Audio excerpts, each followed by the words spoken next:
Coming on out. My name is Marco Gonzalez. We represent our client Sarah Olson in family law proceedings, here in Harris County.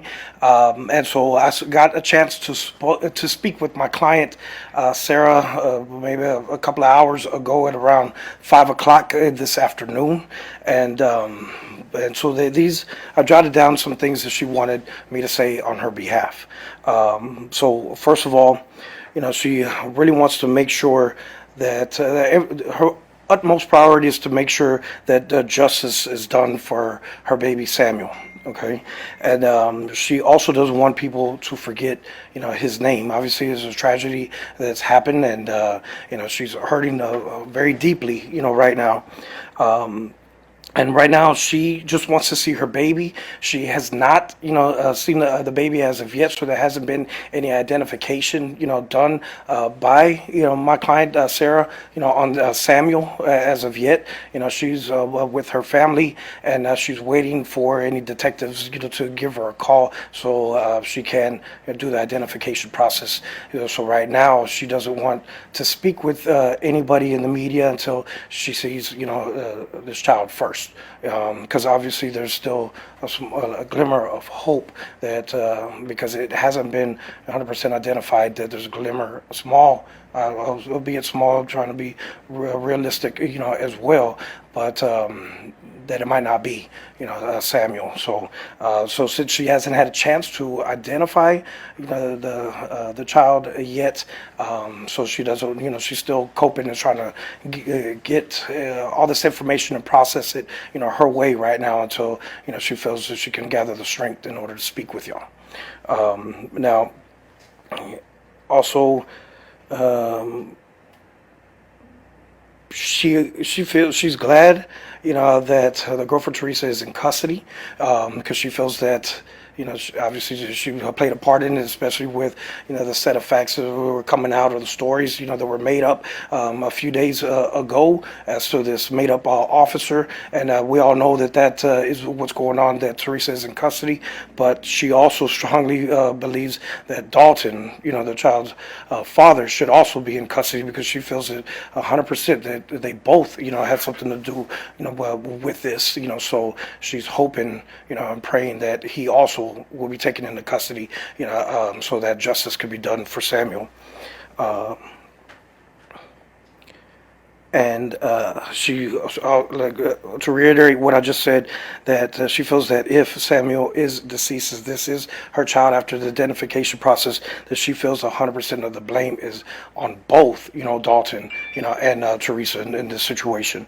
And she just wants to see her baby, and she knows people want to hear from her, but then obviously, she is not ready now, and she might need another day or two or so, and before she can be able to speak to people. And she just wants everybody to know that, she's completely heartbroken, and, she, even though the identification process hasn't been done, that she feels that that a boy that was found in Jasper is her son, Samuel, but it's not, 100%, because she hasn't put her eyes on the body yet. She hasn't gotten a call from the detectives in order to make that happen.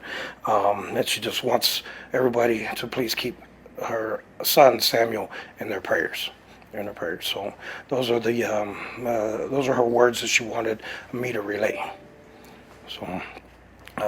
And at that time, and I guess, that's it for right now. And like I said, what she said was, as soon as she's able to be with her child and be able to do the identification process, then hopefully she'll be able to, have the strength, have the courage in order to come out and talk with y'all herself. Did she say why she thought Dalton was involved? I'm sorry. Did she go into any detail why she suspected that Dalton could be involved too? I mean, from the fact that the child last time was seen on April the 30th, an entire month, and then this concocted story about this fake officer just 1 week ago. I mean, it just doesn't add up. And if he's this Samuel's been in Dalton's possession since April 30th, then, and for him not to say anything or do anything, then obviously it seems like it was both of them orchestrating something. Is she heading to Jasper or something?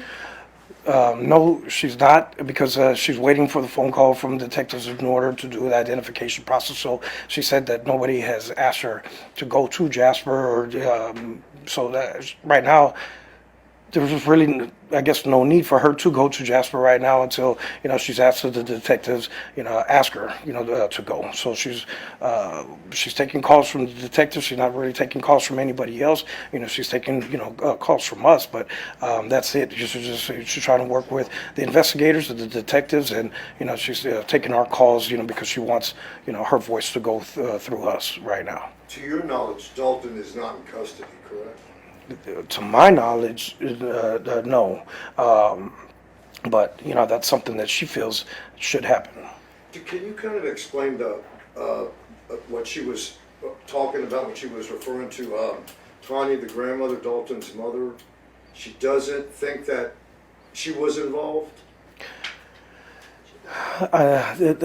What she said is like she feels that this is on Dalton and Theresa. That so she doesn't want to.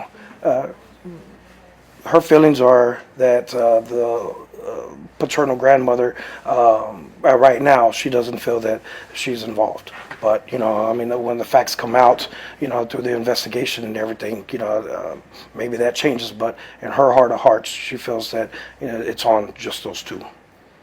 Dalton's family has come out, very publicly about the fact that they had no idea about this. Did she react to those statements at all? Did she have any contact with Dalton or his family?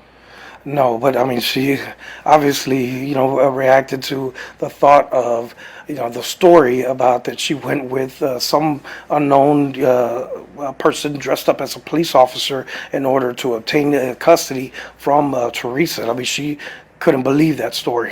She just, it was outrageous. It should be outrageous to, everybody. Like when I first saw it on the news, when Theresa said that, just looking at it, you could tell she was lying. And even, when I first saw it, with some of my colleagues, here yesterday morning, I was like, okay, he's lying. You tell he's lying, because this is our profession. We deal with all kinds of cases in different areas of law here, and as lawyers, we got to try to, depict if somebody's telling the truth or lying, and and that's how our next line of questioning is going to go. And if we can, feel that we're going to pin somebody down, on the witness stand, in front of a court proceeding. So just looking at the way his demeanor and his tone, and looking off, to the left from me, I was like, this guy's lying. And as soon as she started speaking, that showing no emotions, when she was saying, I was like, she's lying too. They're up to something, And what's crazy is that was yesterday morning, and then at the night, all of a sudden, the child is found in Jasper, and her mugshot has been placed everywhere. So, man, it's a rough situation. And even when I spoke with a client, Miss Olson, it was. It was tough to even get these words out, from her. So obviously she needs more time, like any of us would need more time if we were faced and put in her shoes. Did you say it was April the 30th, the last time that Sarah saw Sam? No, it was April 30th was the last time, in the school. When was the last time Sarah saw him? The last time Sarah, like I think I said this morning or said yesterday, it was like summertime last year. And it's just, been a nightmare, for her this past year. What has it been like for you all trying to nail down the facts? Probably as hard as the police investigators, the times that they have with every investigation they're going through to try to nail down the facts. Because when people are slick and sly and trying to get away with things, they're going to come up and, they're going to come up with, all kinds of stories and all kinds of, things to try to throw investigators or throw the media or throw any reasonable person off of their scent. And so it must be it's tough for investigators, it's tough for lawyers to get to the bottom of things, because when people come to us, we had nothing to do with what happened in their lives before they walked in, and then now obviously there's also two sides to every story. We get our client side, on things, and then we got to go find out more facts as well too, because even, people have different interpretations of different things that they go through or different things they hear or see, so I mean it's tough getting the facts on anything in any line of business, is tough. So, I mean, obviously finding out the facts as us, as lawyers, is tough as well too. On Monday, the police kept calling it a complicated case. I take it you would agree with that it's a complicated case. Yeah, when lies, are being thrown out there, when unbelievable stories are being, thrown out there, it complicates, everything. I mean, it's not like an easy, CSI, type of television investigation where, you can find DNA here, you can find some fingerprints, there, and be able to, solve things. I mean, we live in the real world, and it's not a TV show. And this type of case, dealing with these type of emotions and dealing with, the court system, dealing with, people trying to avoid different things and lies, this, throughout that we feel for the last, year, on that other side is, complicates, everything. Do you know if Sarah had any negative interaction with Theresa Balboa in the past, or, had any, really negative feelings about this? No, I didn't go over that with her. I don't think that they had much communication at all. Do you know how Sarah found out, or where she was and who she was with by any chance? When she found out, last night, when she found out about the Jasper development. she was with her family. Yeah, and I mean, couldn't imagine a phone call like that. The relationship between your client and the father, if they haven't been together, I guess, in a year, Samuel was gone from his mom for a year. I mean, was there like bad blood between them? I mean, they were married in like 2015, and but they ceased to live together in 2017. So they've been, they didn't go through the divorce proceedings till 2019, but they were living separately since 2017. So they, I guess, when people are together and they start, to go on separate paths, then they start meeting other people, but then obviously, the paperwork, eventually ends up getting filed, so the divorce proceedings can get finalized. Did they share custody? I think it was joint managing conservatorship, but she was primary.